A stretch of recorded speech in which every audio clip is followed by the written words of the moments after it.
Hello, everyone, and welcome to another episode of the Chiefs Podcast Network. It's a little bit different in college now, so I can't really do much with the other guys, but I have my dear friend from high school who decided to finally join me after a year of me by myself here. Zander, welcome. Thank you. Thank you for having me. Obviously, Chiefs played yesterday. They did. They they dominated. They played I mean, something. that 44-21, I mean, that doesn't just happen. No, I mean, it's not. especially when you think the offense is like, oh, they're going to struggle without Tyreek Hill, right? Right. Obviously they didn't because Juju Smith-Schuster had, I believe, what 70 something yards, and hmm then MVS had about 44, and then Kelsey obviously had over 120 yards. So, the receivers that we got, the more depth we have, I think this offense looks damn good. I think we're gonna be perfectly fine without Tyreek. Yeah, absolutely. And then the rest of the schedule, obviously a short week. Chargers, where they're coming to us at Arrowhead, so that's going to be a nice home game. And obviously they just came off of a win themselves. They defense got three takeaways from Derek Carr. Derek Carr threw three picks, and the game was still close. So, if Kansas City can keep the ball, because we saw Juju fumble it and a couple of miscues on offense, they got to clean that up in a short week. But for the most part, I think we're looking pretty good. You don't have that deep threat in Tyreek Hill anymore, but now you have more people to worry about in this offense, along with Juju, who played great. He could have had over probably 150 yards, but he had that fumble sometime in, I believe, it was the second quarter, and it kind of really derailed him for the rest of the game. But obviously everybody else stepped up. Clyde looked fantastic and passing game and everything. I mean, they had these people that stepped up when they needed to. So I'm really excited to see what they could do against the Chargers. And if they win that game against the Chargers, how does that, prove the point of this offense and this team could go win a Super Bowl this season? It's tough because the AFC West, they're definitely going to be the competitors for the Super Bowl this year. I mean, obviously, you're still going to have the Bills and Josh Allen and everyone else in the AFC. The AFC is tough this year. It is a tough schedule for every single AFC team. But you also got to think that the Chargers, their defense is really, really good. But what's going to help that is Patrick Mahomes threw to 9 different people last night. Yeah, he threw it to 9 different receivers, which he did tell us he was going to spread the ball around, and he did just that. And a different offense that we've seen in a recent memory. I mean, the last time I saw an offense kind of look like this was when we had Alex Smith sitting back there, and we had, I think, Jamal Charles, and we had Jeremy Maclin in the last few parts of his career sitting back there, and it works. Mahomes was sitting in the pocket. He was trusting his lineman, where we saw a lot of last year. He was really forcing out, rolling out, and really putting a lot of his receivers in some bad spots. It also didn't help that, people, there were some drop issues. Even Tyreek Hill, the man that, is constantly being talked about, where, hey, you lost this guy, but he also had what, 9 drops and was, I believe, 4th on the drops list. So, you get a lot of receivers that may not necessarily be a number one receivers or, superstars, but they're solid number twos from other rosters that, which is what we needed. We need pass catchers that can run those shorter intermediate routes, and that's exactly what they did against the Cardinals, and it worked great. And another one, we saw Clyde finally get used in the passing game, whereas his first 2 years, I mean, they didn't. I mean, it seemed like, hey, you drafted this guy to be a pass catching running back, and they just kept running him up the gut. So it was nice to finally see him used to what he was brought in to do. And then obviously we knew that Rojo wasn't going to play, kind of the odd man out in that whole circle. We saw all 3 available running backs play. McKinnon had some really good reps. I think he had, I believe, a 20-something yard catch out of the backfield that he had. And then Pacheco. I mean, I know it was mostly garbage time, but 62 yards rushing on 12 carries and a touchdown. He had some burst, and the vision that he had running, I mean, it's hard not to get excited. I know, again, you have to kind of temper expectations with it kind of being in that garbage time, but man, did he look good. I loved Pacheco last night. I don't know. I loved Clyde the way that they used him, but I think Pacheco was definitely the one that was doing the most. I mean, Clyde, he got those passes and everything, and he was doing his part. But Pacheco, man, I'm a big Pacheco fan. I think he's going to be really good this year. He's going to be a solid number 2 option, and if he possibly could move up to a number 1 option. And he very well could. He definitely possesses all the capable abilities. And part of that big rookie class, and we got to give a big hand to Veach. I mean, he went out, and out of the 10 rookies that they drafted, 9 of them are on the 53, with Nazi Johnson being the odd man out, but he's on the practice squad.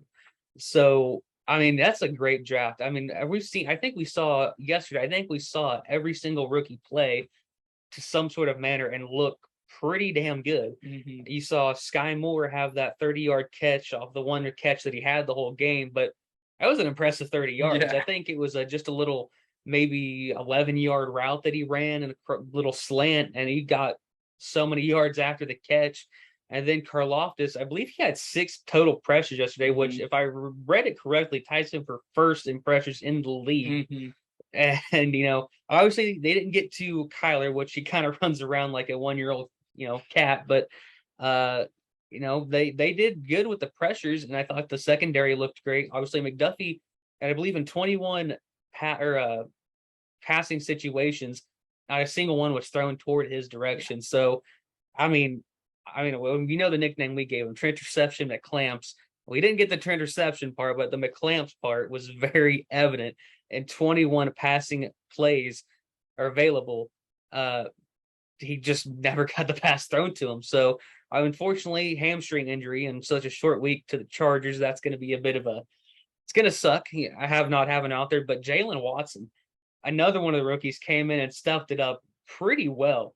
I mean, there was 2 very good plays. I know one, the most memorable, he was covering AJ Green, and the pass kind of got tipped up in the air, but he batted it away. I mean, he impressed me. I believe he was either a 6th, 7th round pick, and he has been impressive through camp. And some say he's looked better than the 4th round pick, Joshua Williams. And we saw Joshua Williams do pretty well in the preseason and show what he can do. And if, Jalen Watson could be, say, another Charvarius Ward, which ironically is wearing 35, I mean, that's a steal right there in that whole draft, along with, guys like Leo Chanel, who we saw, I believe, play on about 15 snaps. Nothing too crazy for him, but the fact that he's getting in there and getting those reps is very exciting for this rookie class. Yeah. No, this rookie class, I think the draft went perfect. And, Pacheco, he popped off. Sky Moore had that 30-yard catch, as you said. Trenterception McClamps, the legend. Karlaftis got some really good pressure. Leo Chanel, he did pretty good in his first game. It's just getting used to the offense or the defense. I mean, these rookies, they come in and they're put into a different offense, different defense than what they're used to. And so, with Karlaftis and Trent McDuffie and Sky Moore and Isaiah Pacheco, these bigger players that are playing a little more reps than, the other rookies, they did pretty good last night, running the offense, running the defense, and just overall dominating the game. I mean, the game wasn't really close. Yeah, I think at one point it was 23-7, and that was going into halftime, and the Cardinals really didn't have much of an answer to anything else.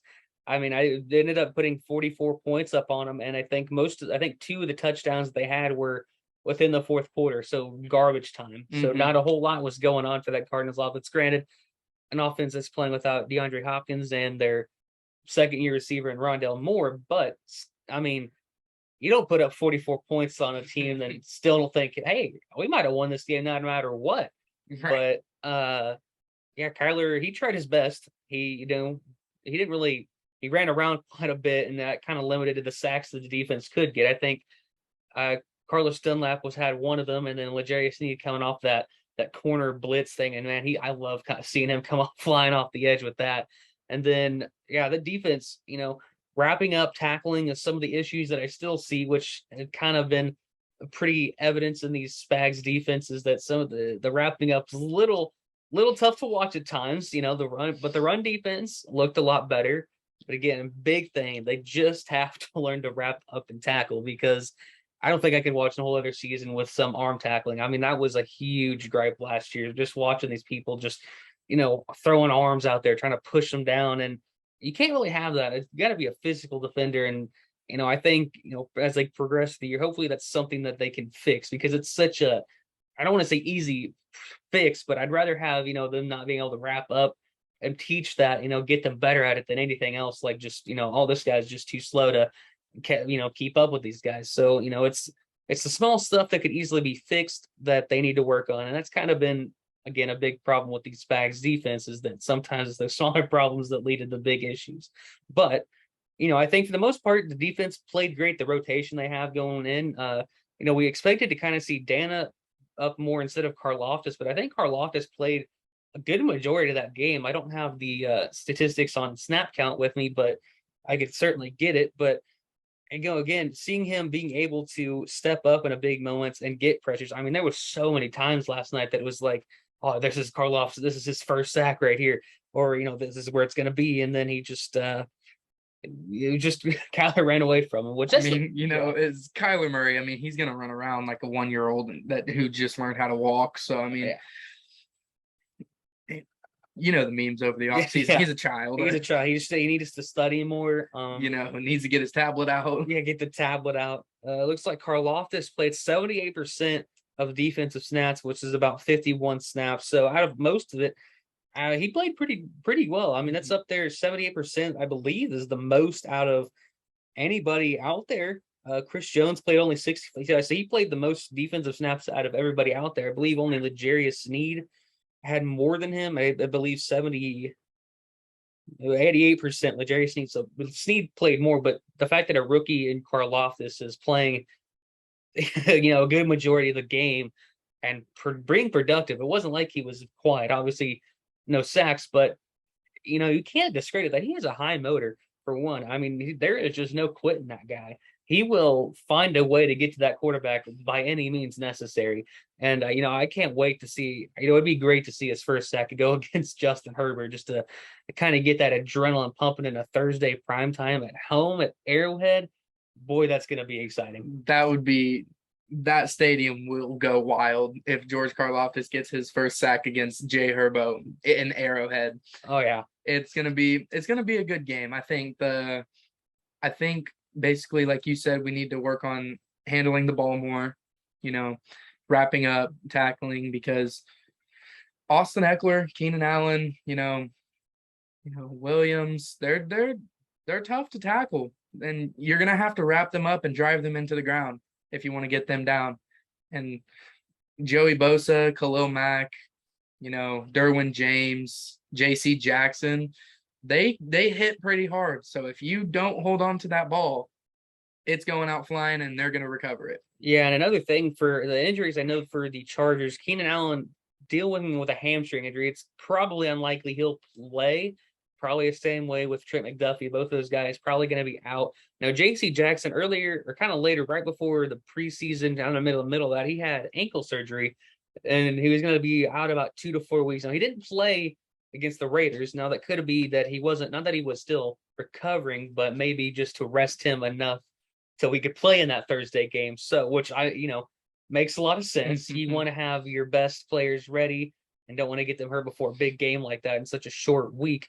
So there's a good possibility we see him play, and maybe we don't. But this defense still has to keep in mind that maybe Keenan Allen may not play, but Mike Williams, he has put up some yards. He's put up some points. I mean, he's wrecked us a couple times. We got to keep him in check, and it's going to be a little harder without McDuffie out there. Granted, rookie, so you don't, you hope that he gets recovered quickly and gets back out there. But he looked great against the Cardinals, so it would suck to not have him out there. But Eckler's still back there, and Justin Herbert is, as much as I hate to say it, he's a really damn good quarterback. So, you're gonna have to always make sure you know what you're doing with him. And I think if Karloftis can build upon what he did in that first game, obviously I believe he'll be either going against Rashawn Slater or I think Trey Pipkins is their right tackle over there. So he's gonna be going against them. And Pipkins, who I've heard from the Chargers fan base that they've had a little bit of a love-hate relationship with him, but the Raiders didn't have a single sack against the Chargers yesterday. So, that's going to be a task for this Chiefs defense to see if they can, get a sack or get a pressure on Justin Herbert, because the Raiders didn't, and they lost that game, and Derek Carr didn't help them with 3 picks. So, not turning the ball over is going to be a huge thing, because even if you look back to last season when we last played the Chargers in week 3, the offense, I believe, turned the ball over 4 times, and they still had a chance to win that game. But you can't turn the ball over, maybe even one. You can't allow for a mistake in a game that between the Chargers that are, they're just so close. I mean, they're itching to finally get past Kansas City. They're trying to win that division and get somewhere. So it's going to be a dogfight, and you can't really risk any sort of mistake. I mean, you're going to have to play about as perfect as Patrick Mahomes did with 5 touchdown passes the whole game. I mean, he looks stellar though. We're going to get to him in a little bit, but to get past those Chargers, being able to keep focus and not fumble the ball. Juju, I believe, fumbled it twice. One time it went out of bounds, and the other one obviously was punched out, which, you can take it both ways. You can say, oh, that's unfortunate that, he got that ball knocked out, but you have to hold on to the ball though. A turnover is still a turnover, but you have to have that next play mentality. And I think that Juju kind of got in his own head after that, and you could tell his body language was just like, oh man, I just turned the ball over, and he even took that into the rest of the game where it was just like, gosh, man, he dropped, I believe, a couple passes after that, and it was just like you could tell his mind was still thinking about that play in the second quarter. And it was like, you got to get that forward. You got to get past that. And, hopefully he does, because, I mean, we saw him now. He's got a quarterback in Patrick Mahomes that he didn't have with Big Ben the last few years he was there.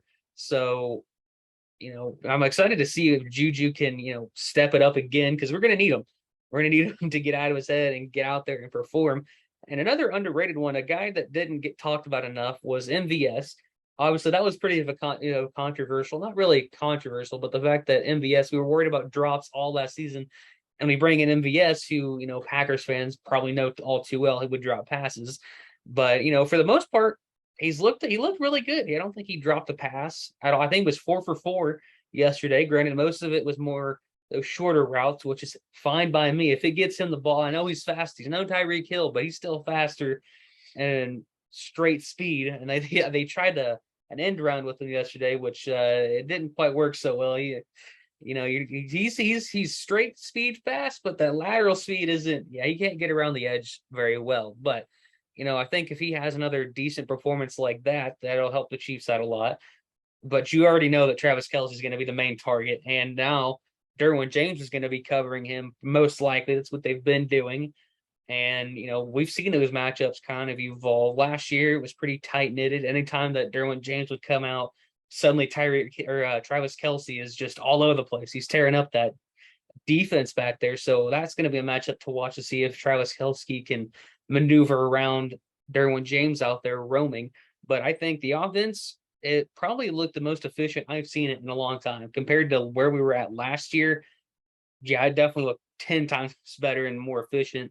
And they were actually running the ball to set out the pass instead of, passing, and then like, all right, here it's third and 6, straight up the middle. So, and Andy Reid doesn't necessarily have to commit to the run, but at least running it enough to be able to set up a passing play is going to help this offense more, because now that you can at least get some yards out of Pacheco, even some screen passes to Clyde, which we saw. He had 2 touchdowns yesterday. Very good performance for what they used him. And McKinnon, he's a great pass blocker, and you can get him outside to catch those screens. So you have the necessary people in that backfield to maybe have your run game and your passing out of the backfield, which is what obviously Andy Reid likes.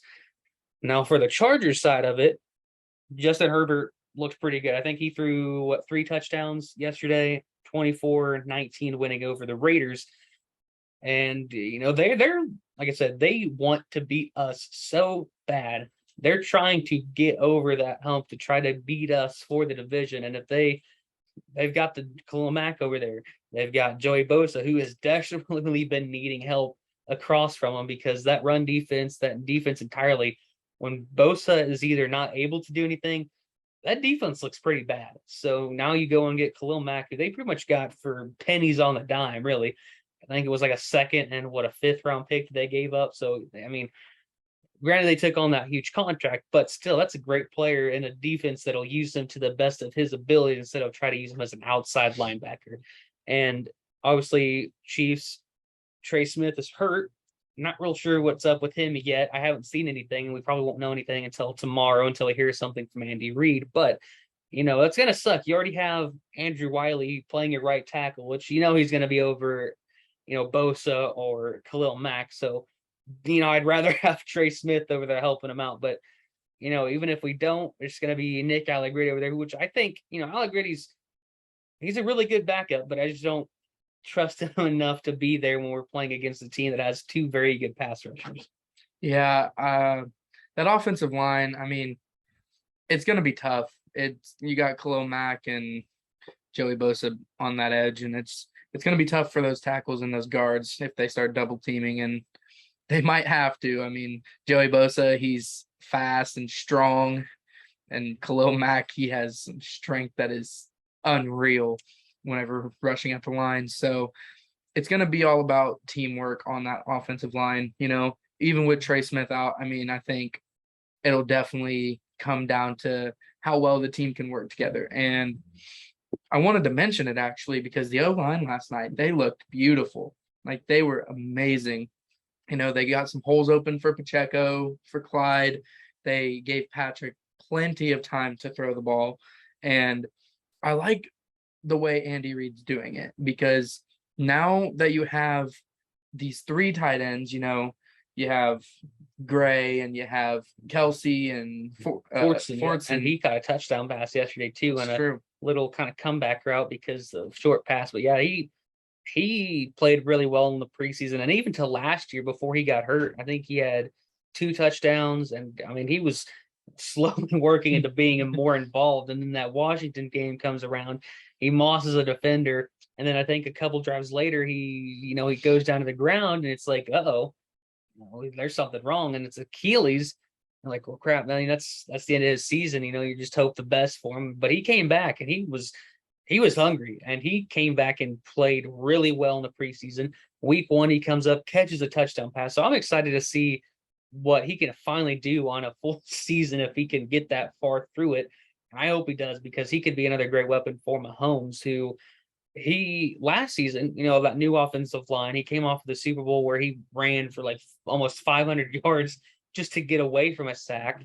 Then last year going into having an offensive line, still getting used to it, he was still running away from pressure unneeded. But yesterday, Mahomes was sitting in the pocket with all day to throw, really. I mean, maybe he had to step up in the pocket a little bit, but for the most part, he's trusting that offensive line. Now, he did take some hits throughout the game, but that was because of him actually sitting in the pocket and then still getting the ball off and then taking some hits. He hurt his wrist, but he seems to be downplaying that a little bit. But I think it's more of a test to the Mahomes is actually, trusting his line in front of him, which I think is great because that means Mahomes is like, okay, I can sit right here and pick everybody apart because I don't have to worry about rolling right or rolling left or, stepping back 15 yards to find somebody that's maybe 2 yards past the line of scrimmage. So, and in the pocket, Mahomes is just as dangerous as a Mahomes rolling outside of the pocket. So, I think that's going to be a big test for the Chargers is that this is going to be a different offense than the one that they faced since Mahomes has been here. Usually it's Tyreek Hill's down there. Let's just heave it deep or, something like that, or Tyreek Hill getting it from the backfield. So it's going to be different. And I'm ready to see what the Chargers are going to do to us to try to stop it because I don't think they can. I think this offense finally has more than one dimension to it. Like it actually can. It's like, okay, you took away the slant route. Well, we still have MVS and Hardman who could still take off the top off, or we trust Clyde enough to do those screen passes. So I think there's a lot more stuff they can do with this offense that they haven't been able to do before.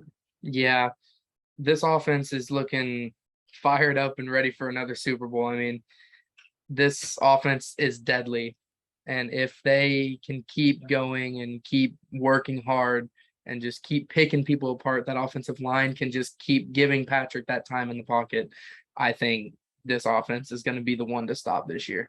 Yeah, I think they definitely have all the pieces in place to go into the playoffs and probably make it to the Super Bowl. But with all the rookies stepping up the way they have, I don't think, I think the way that first game, they looked great enough to where it was like, okay, there's some, this might work out better than we thought. But again, that's game 1 down. There will be inevitably injuries, which is unfortunate. I mean, we're already dealing with that. But I think for the most part that this team is set up, and I think we have 12 draft picks next year.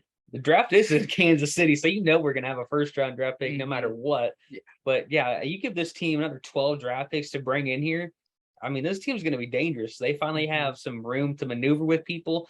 And yeah, you got to watch out for Kansas City because, with 15 still at your quarterback back there and Andy Reid is still your head coach, I mean, the possibilities are endless for this offense. And Yeah. Sky Moore, I mean, if they get him more involved, I think he could be. I mean, he's great at breaking tackles. He could great at yards after catch. And again, we saw the little flash of it with 30-yard catch that he had. But I'm excited to see, and he may see more of a role now that Justin Watson is also hurt more with a chest injury. But they'll probably just bring up Fountain. But we'll hopefully still see Sky Moore. And I'm almost curious to see if they'll use him in the backfield because they subtly mentioned that he's kind of built like a running back, and we saw him in training camp be put in the backfield. So that'll be another thing to look out for the rest of the season. Yeah, Sky Moore, he's a little undersized to be playing wide receiver. He's kind of small. He's about built like Clyde, but I think if they do put him back in that backfield, I think it'll definitely help us because then you'll have Pacheco, McKinnon, Clyde, and Sky Moore available in that backfield, and it's just going to be lethal. I mean, that is a four-headed dragon that you do not want to mess with. Plus Patrick back there, then you have Juju you'll have to worry about. You'll have McColl that you'll have to worry about, MVS that you'll have to worry about, Fortson, Kelsey, Noah Gray. I mean, the way they were running out of the 3 tight end sets to where it should have been a run, it would have been crazy. Like that offense is going to be crazy. Like Patrick Mahomes, like this says is currently on pace to throw for 6,120 yards, 85 touchdowns, and 0 interceptions after the first game. Now, will that happen? No, that probably won't happen. But if it does happen, 85 touchdowns in a season, that would be insane. That would be an NFL record by leaps and bounds. That would be an MVP season if I've ever seen one. Yeah, that would definitely be an MVP season, and that could be very possible with with the weapons that he's got and the way he could spread the ball around. This could be an MVP season, although me personally, I'd rather see a Super Bowl MVP, but if he gets an MVP, good for him. But it's another one. It's another one. But I'd like to see us hosting, another Lombardi, and hopefully that's what they're doing. I mean, they started the season in Arizona, and let's hope they finish it there. Let's finish it in Arizona. So for the rest of the season, I think the first handful of games are going to be tough. Obviously, we got the Chargers, and we'll have the Colts with the new Matt Ryan at quarterback, although they tied with the Texans. Yeah, so that's worrying for a little worrying Colts fans. But first game's usually one of those ones that you're getting the feel for everybody. Some of these guys probably didn't play in preseason versus teams that had, like obviously Kansas City had their starters in on preseason, and I think it was pretty obvious. Like, this team didn't need to knock off any rust because they had played already versus the teams that were like, wow, you could tell these guys that this is their first game. I mean, it's pretty obvious. I mean, Joe Burrow for the Bengals yesterday threw 4 interceptions and I think lost the ball. I had a fumble, turned the ball over 5 times, and the Steelers were much better. I mean, that game was back and forth, and I think the Steelers did finally win it after I think 4 or 5 missed field goals to try to win the whole thing. But around the league really is it's going to be a test because again, you got the Colts, you got the Buccaneers at week 4, and then eventually you're going to play the Raiders, which with Devontae Adams, which again, they didn't look too good against. Devontae Adams looked great against the Chargers, but other than that, Derek Carr threw 3 picks. So if we can get 3 picks from Derek Carr, I think I like our chances. But yeah, rest that schedule after the first handful of games, it kind of evens out a little bit. So maybe if we can go at least, maybe if we like a 1 loss kind of in the middle of it, I think you get out of it pretty good because I know the rest of the season is going to be significantly better in terms of schedule wise. Because I believe, obviously this week's the Chargers, then week 3 is the Colts, week 4 is the Buccaneers, then week 5 is the Raiders, then week 6 Bills. That divisional round rematch. Yeah. I mean, the Bills. I mean, we've met them a lot in the playoffs, and I mean, they are absolutely just like, why don't you just let us win? They're starving. They're starving for a win against Kansas City for sure. Yeah, and then we go to week 7 against the Niners with the Trey Lance Niners. So that'll be an interesting game. Maybe Trey Lance, week 1 didn't look too good, but he'll that by then he maybe will learn the offense a little better. Then week 8, we got a bye, which is a little early in the season for me personally, but then we come back and play the Titans, who lost the Giants yesterday by a score of 21-20. And yeah, you could definitely tell they missed AJ Brown. AJ Brown went off in his Eagles debut and had like over 160 something yards. Yeah, the Titans definitely missed, and they're gonna miss him a lot. And their replacement that they used, Traylon Burks, only had, I believe, 56 yards receiving. So yeah, when Derrick Henry's not going, then that offense probably isn't going either. And it's never been more evident than this season. Now you don't have anybody to throw it to necessarily. I mean, you have Robert Woods, but Robert Woods coming off an ACL injury, and can he get back to a decent enough play? But he won't be AJ Brown for that offense. Then you go back and the rest of the season after week 10, you got the Jags, you play the Chargers again, but then you have the Rams and Bengals back to back, the defending Super Bowl champions, and then the losers of the Super Bowl and who beat us to go to the Super Bowl. So those two games right there can be pretty tough. Obviously, the Bengals last season, during the championship game, kind of it really wasn't necessarily anything they did. It was more Kansas City just kind of kept shooting themselves in the foot. But the Bengals, to their credit, they did exactly what they needed to do and won that game. Although they did eventually lose that Super Bowl, but still, week 12 and 13, those are going to be two games to really look at during the season. Then after that, you go week 14 against the Broncos. The week 15, you got the Texans.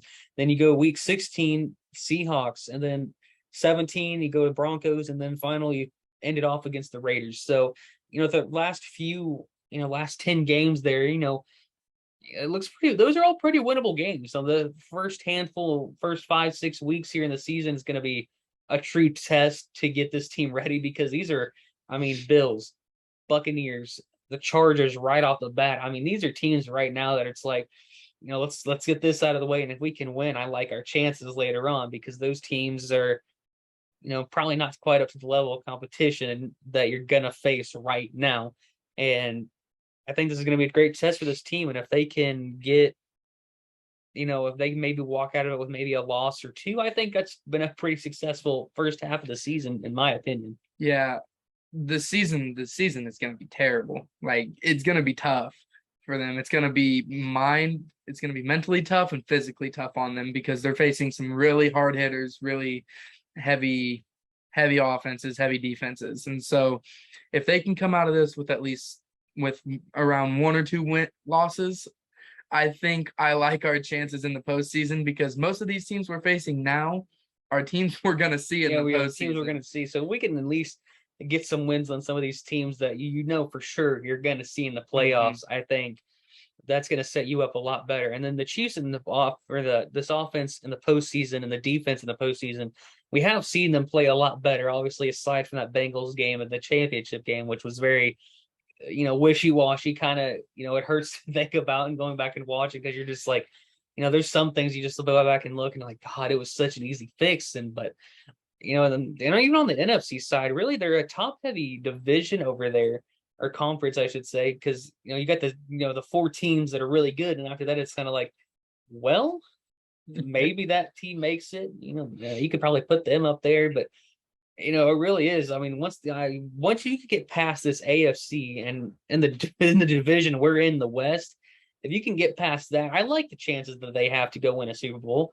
I'm not saying they probably will, but I like the chances that they have, and especially even if they can get close enough this year, like say they get back to the AFC Championship game, and maybe they lose it again, or maybe they get to the Super Bowl and lose it, but I'd like to win. But then you still have 12 draft picks next year to build off of what you're going to do this year, which I think for Kansas City, they want to build through the draft. Obviously, the Rams have kind of done the opposite and built just to screw those picks. Let's go get Von Miller. Let's get these guys. So Kansas City doing it kind of the opposite way. They're getting picks. They traded Tyreek Hill for 5 draft picks, and one of those being George Karlaftis. And so, they traded that for Trent McDuffie because of 29. So, yeah, I think, you give this team ample amount of draft picks. Brett Veach is learning. He's getting better. Obviously, his first couple of drafts, they were pretty bad. I mean, there's no sugarcoating it. Those were some really bad drafts. But we've seen him progressively get better with it, and so I like the chances of draft. Obviously, we're gonna worry about the draft way after the season, and we're gonna talk. That's the last time we'll talk about it. But I think for the rest of the season, it was a great week one. How can they build on top of it, and how can they get past adversity? Obviously, you lose a starting great right guard and your rookie talented first round corner. How is everybody this team gonna build around everybody, and can they get another win? I think they will. I'm going to say it's going to be a close game. I'm going to say it's going to be 34-28 just off of the last half drive that Mahomes has to drive down the field. I'd like to know your predictions. I don't know. I mean, I think both defenses are going to play their hearts out, and I think it's going to be a low-scoring game, to be honest, because I think if J.C. Jackson does play, with him in that backfield and Derwin James back there, Joey Bosa and Khalil Mack, the Chiefs are going to have a tough time, and if we don't have Trey Smith, that edge is going to become something that's going to have to be looked at halftime for sure. And so I think it's going to be 24-21. 24-21. So there you have it. I said 34-28. He says 24-21. So there it is. We're going to put that right there. And if we are so wrong, feel free to flame us in the comments, because we'll gladly take it. Hey, if we score more points, awesome. If we score less points, then we're probably going to take this video down and run away to California. Yep. No matter what, we'll face up to it. But yeah, I think it's going to be a great game. Hopefully Chiefs come out on top, but we'll have a post game right here. It'll be Thursday. It'll probably be late Thursday, but we'll get it. Even if it's just me, or he'll probably be half asleep by the time it's over. But we will get a post game out here. We will try to go through raw emotions, kind of break it down as we saw it, and then we'll have a later episode probably the next day or something and figure it out then again. But yeah, I think first week was great. They looked efficient, looked pretty good. I'm ready to see what they can do for week 2. Xander, any final thoughts?